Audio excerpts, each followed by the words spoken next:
سلامونه د سبا نیوز ګرانو لیدونکو د نن ورځې تازه او مهمو خبرونو ته ښه راغلی.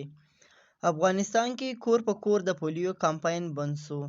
د طالبانو حکومت روغتیا وزارت کې د پولیو کمپاین برخې مشران وایي د کور په کور پولیو واکسین بند شوی دی او له دې وروسته به په جماعت ماشومانو ته واکسین ورکول کیږي.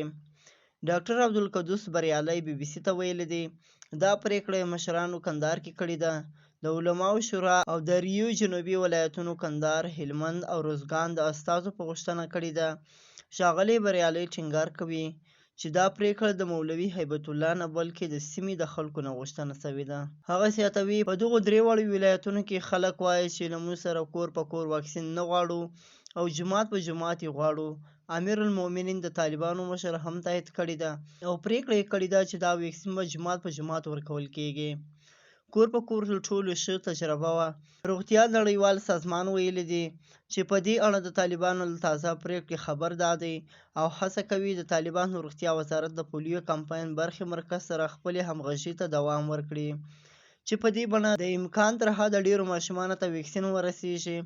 روغتیا نړیوال سازمان کې د پولیو له دغه منځه وړلو پروګرام په وینا افغانستان کې زموږ تجربې ښیي دي چې کور په کور هر ماشوم ته واکسین کولو تر ټولو غوره لار دا وه چې موږ له دې لارې د 2020 کال پام وړ لاسته راوړنې لرلې دي چې ډیر ماشومان له ګزنګ ژغورل شوي دي.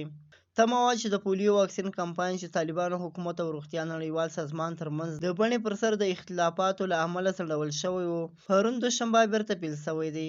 خو د طالبانو روغتیا وزارت د پولیو برخې مشر وایي د بڼې د بلېدو سره دوی د چمتووالي لپاره لا نور وخت هم ته اړتیا لري.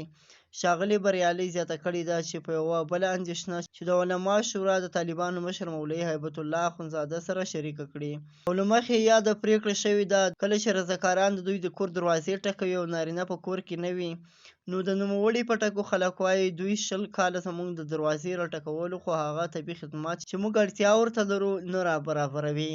دا و د نن ورځې تازه او مهم خبرونه. سبا نیوز سبسکرایب کړئ او له نورو ملګرو سره هم شیر کړئ.